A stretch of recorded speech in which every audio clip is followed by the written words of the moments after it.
The city had never felt so loud. Car horns screamed, voices argued, and the heavy scent of fried street food clung to the humid air. Adanna Obi stood by the balcony of her Lekki apartment, watching the endless stream of Lagos traffic as tears blurred her vision.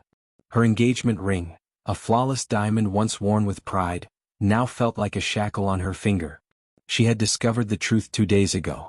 Her fiancé, Chaik, the man she had loved for 3 years, had been secretly involved with her best friend, Amara.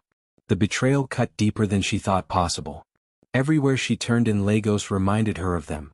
The coffee shop where they had once laughed together, the boutiques where she had picked dresses Amara had complimented, the billboards of happy couples smiling at a future she no longer believed in. That morning, without telling anyone, she packed her clothes, makeup kits and camera into a large suitcase. Her mind was made up. She would leave the city, disappear for a while and let the noise fade. Her grandmother's old house in Etim, a small village in Cross River State, had been abandoned since the old woman's passing. Adanna had not visited in over 15 years, but she remembered the red earth roads, the rustling palm trees, and the quiet nights filled with cricket songs. It was the opposite of Lagos, and exactly what she needed. The drive took almost a whole day. She left the smooth asphalt behind and entered winding dusty paths, where goats wandered freely and children waved at passing cars. By the time she arrived, the sun was dipping low, painting the sky in shades of gold and crimson. The house was smaller than she remembered, a clay-walled structure with a zinc roof that caught the last light of day. She unlocked the creaking door and was welcomed by a faint scent of old wood and memories.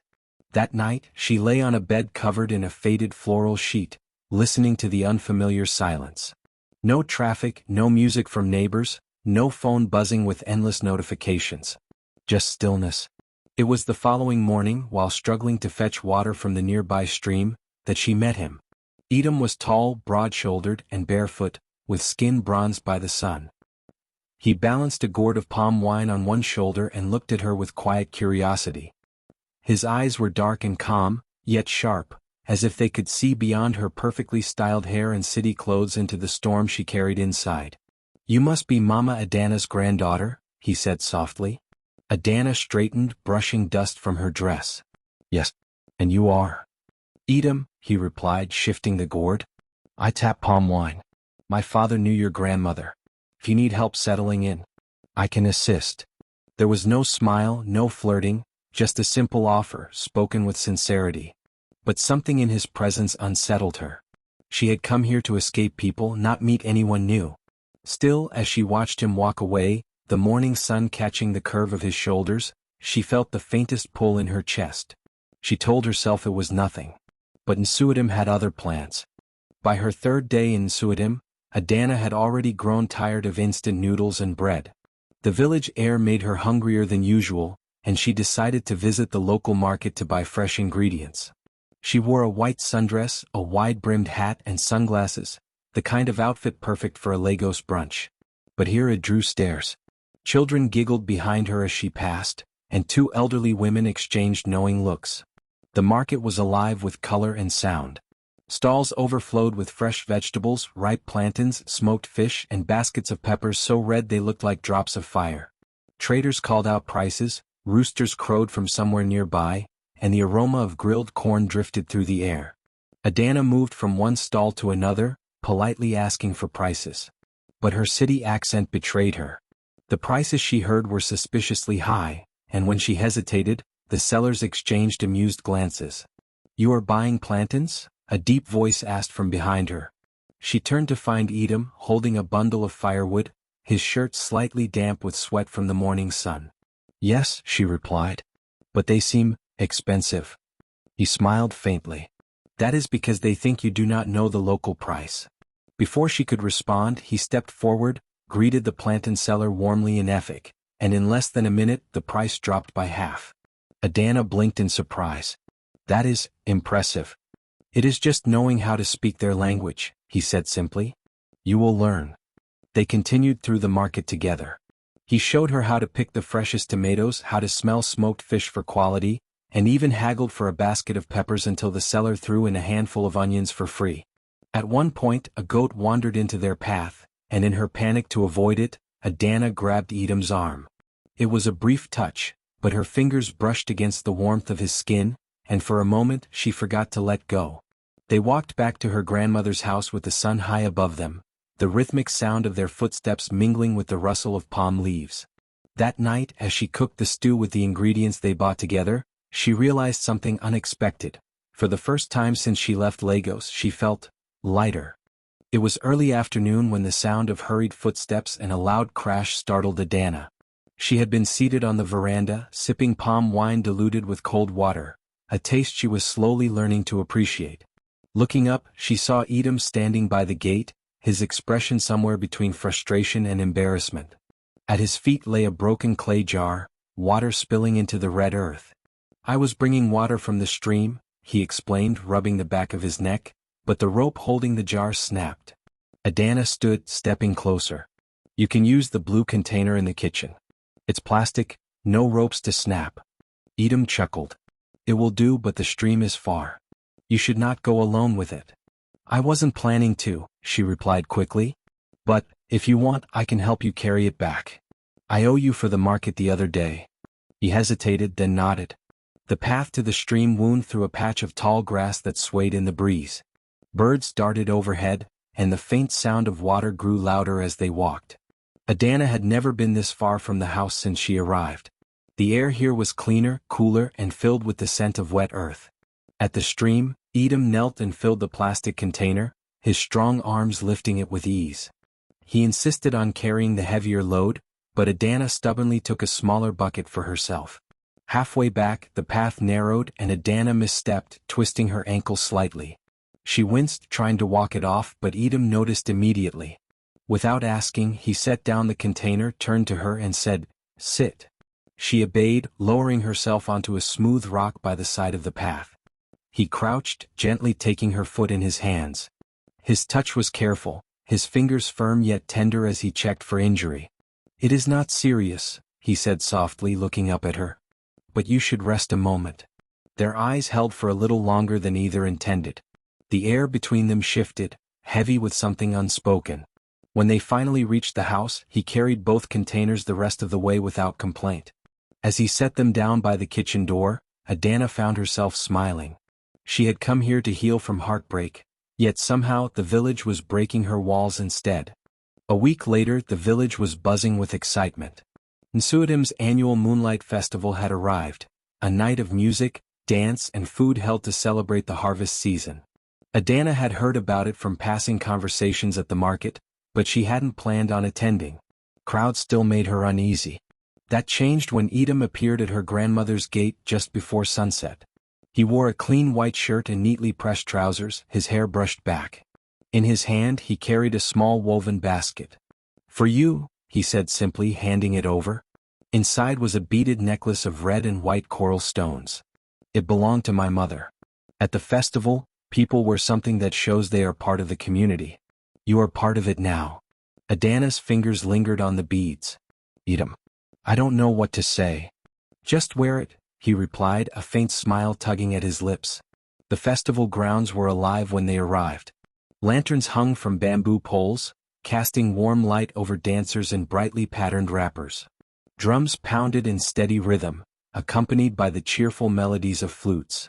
The air smelled of roasted yams, grilled fish, and spicy pepper soup. Adanna found herself swept into the celebration, swaying to the beat, laughing at the playful teasing of elderly women, and trying without much success to mimic the energetic dance steps of the younger girls. Etim stayed close, occasionally guiding her through the crowd with a hand at her back. She noticed the way people looked at them, some with curiosity, others with knowing smiles. But the warmth of the evening shifted when another man approached. Tall, broad, and dressed in a dark embroidered tunic, he introduced himself as Obong, the son of the village chief. His smile was confident, his words smooth as silk. "You are not from here," Obong said, his eyes scanning her from head to toe. "But you light up the festival." Adanna thanked him politely, but before she could step back, he offered his hand. "Come, let me show you how the real dance is done." Etim's jaw tightened, though he said nothing. Adanna hesitated, then glanced at him. His expression was unreadable, but his eyes told a different story, one she didn't fully understand yet. That night, as they walked home under a moon that bathed the path in silver light, Etim was quieter than usual. The music from the festival drifted behind them, but between them the silence felt louder. The days after the Moonlight Festival felt different. Obong, the chief's son, had made his intentions clear. He began stopping by the market whenever Adanna was there, offering to carry her baskets, paying for her purchases, and complimenting her in ways that were polite but persistent. Adanna appreciated his friendliness, but there was something calculated in his charm, like every word was a step toward a goal. One afternoon, while she was helping wash vegetables in the open yard, Etim arrived with a bundle of fresh palm fronds for her cooking fire. He placed them down, but his usual calm expression was clouded. "I saw you walking with Obong earlier," he said without looking at her. Adanna paused, water dripping from her fingers. "He offered to walk me home from the market. Is that a problem?" Etim's jaw tightened. "Obong is not who you think he is." "And who is he?" she asked, folding her arms. "A man who takes what he wants," Etim replied, meeting her gaze at last. "Especially when he thinks it belongs to someone else." The words hung between them, heavier than the afternoon heat. "Belongs." Something in her chest tightened, but she masked it with a small, cool smile. "I didn't realize I belonged to anyone, Etim." For a long moment neither of them spoke. Then, without another word, he turned and walked away, leaving her staring at his retreating back. That night, as she lay in bed listening to the distant hoot of an owl, she found herself thinking of the coral necklace still hanging on her wall, and of the way Etim's hand had felt on her back at the festival. She told herself she came here to escape heartbreak, not find another. But the truth was harder to ignore. Nsuitim was no longer just a hiding place. It was where her heart was learning to beat differently. The village was quiet that evening. The moon hung low, and the air was cool enough to make Adanna wrap a shawl around her shoulders. She had just finished dinner and was about to blow out the lantern when she heard shouting in the distance. At first, it was faint, urgent voices calling out in Efik, but soon the smell of smoke reached her nose. She stepped outside to see orange light flickering against the sky. Somewhere beyond the palm trees, a fire was spreading. Before she could think, Etim appeared at her gate, his shirt unbuttoned at the collar, his face streaked with sweat. "The chief's storehouse is burning. We need water." Without hesitation, Adanna grabbed the 2 containers by the kitchen door. Together they ran down the path toward the glow. The scene was chaos, men forming a chain to pass buckets from the stream, women carrying whatever they could to safety. Sparks leapt into the night air as the flames devoured the storehouse walls. The fire roared louder with every gust of wind. Adanna fell into line beside Etim, passing buckets as fast as she could. Her arms ached, her dress was streaked with soot, and sweat rolled down her back, but she refused to stop. At one point the line faltered. A bucket slipped, splashing precious water onto the ground. Without thinking, Adanna ran forward, grabbed the next bucket herself and hurled it at the base of the flames. Heat seared her skin, but she didn't flinch. Etim was suddenly beside her, taking the next bucket from her hands. "You shouldn't be this close," he said, his voice rough.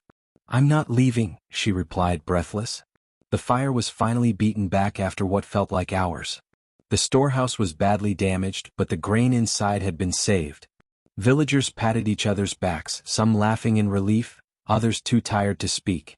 In the afterglow of the effort, Etim looked at her differently, as if the walls between them had cracked. "You didn't have to do all that," he said quietly. "I know," she replied, brushing soot from her cheek. "But I wanted to."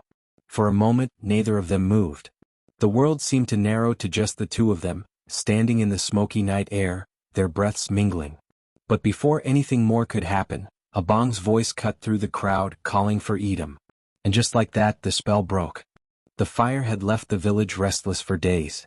People whispered about its cause. Some blamed a cooking accident, others suspected foul play. Adanna noticed how often Obong's name slipped into those conversations, but never with proof. For her, the days after the fire were filled with a strange mixture of exhaustion and clarity. Working beside Etim that night had stripped away the last of her hesitation. She couldn't deny it anymore, the way his steady presence grounded her, the way her heart beat faster when he was near. But Obong wasn't done. One afternoon, Adanna returned from the market to find him waiting by her grandmother's gate, leaning casually against the fence. You work hard for this village, he said, his smile tight. But you could have an easier life, Adanna. I could give you that. Money, comfort, no fetching water from streams. She shifted her basket higher on her hip. I'm not here for comfort, Obong. His eyes narrowed slightly. Then you're here for him. Etim. Silence. She didn't answer, which was answer enough. Be careful, he said at last, his voice low. People talk. And not all of them are kind. That evening she found Etim by the stream, repairing the rope for his water jar. The sunset bathed the water in gold, and for a moment she simply watched him work, memorizing the shape of his hands. Obong came to see me today, she said finally. Etim's hands stilled. What did he want? To tell me I could have an easier life, if I chose him. Etim set the rope aside and stood. His voice was calm but his eyes burned. And what did you tell him? She took a step closer, her sandals sinking into the damp earth. That I'm not here for comfort. And that who I choose is none of his business. They were close enough now that she could see the flecks of amber in his dark eyes. Adanna, he began, but the rest of his words were lost as she reached up, her fingers brushing the side of his face. I came here to heal, she said softly. But I stayed because of you. For a moment the world stilled, the rustle of palm leaves, the hum of crickets, even the water's gentle flow. Then his hands cupped her face and he kissed her. It was steady at first, almost cautious, but deepened into something neither of them had been willing to admit they needed. When they parted, she rested her forehead against his. I don't know what comes next, she whispered. Then we'll face it together, he replied. The following week, Adanna made her decision. She sent word to Lagos, turning down a lucrative fashion contract that would have pulled her back into the life she thought she wanted. Instead, she began setting up a small tailoring shop in Etim, using her skills to blend city designs with village fabrics. Etim, with her encouragement, applied for and won a scholarship to study engineering in Calabar, close enough to visit, far enough to grow. On the night before his departure, they walked the same moonlit path they had taken after the festival. But this time there was no tension, only quiet certainty. She had come to Etim to escape heartbreak. She was leaving it and him with something stronger. Love that had crossed the lines between worlds and erased them.